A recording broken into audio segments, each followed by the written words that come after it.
আজকে আপনাদের কাছে একটা বিশেষ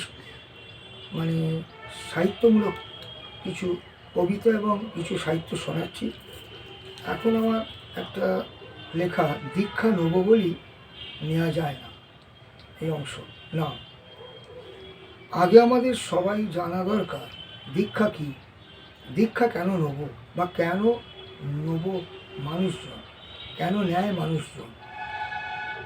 তারই উত্তর সবাই দিতে পারে না বা তার অর্থ বোঝে না। আমি বলছি আমার জ্ঞান অনুযায়ী ও আমি ঈশ্বর ঠাকুর রামকৃষ্ণ মিশনের দীক্ষিত।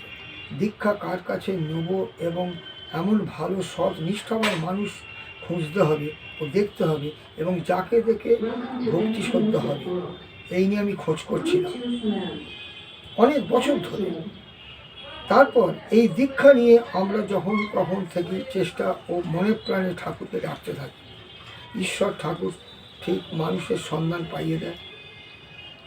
এই আমিও অনেক বছর নিয়েছি ও নেওয়ার পর আলাদা ঐশ্বরিক শক্তি পেয়েছি ও দিব্যজ্ঞান অর্জন করেছি। ধীরে ধীরে নিজের পৈতের জপ ধ্যানের সঙ্গে গুরুজির মন্ত্র পাঠ করে জপ যখন থেকে করছি, আলাদা নানা দিক থেকে শক্তি পেয়েছি। অনেকভাবে ঠাকুর পথ করিয়েছেন ও কাজের পরিধি বাড়িয়েছেন। মনোবল ও কাজের শক্তি পেয়েছি এবং বিশেষ ভালো রূপ চিন্তাও করছি। ছবি আঁকা সাধনা তো চলছেই, বিশেষভাবে সঙ্গে কবিতা সাহিত্য গান বাজনা ও চর্চা বিশেষভাবে চলছে। আশা করি আমার লেখা পড়ে অনেকেরই ভালো লাগবে এবং বা লাগছে। এছাড়া সব মানুষই শুদ্ধ চিন্তায় মন নেবেন, করবেন আশা রাখি। নমস্কার।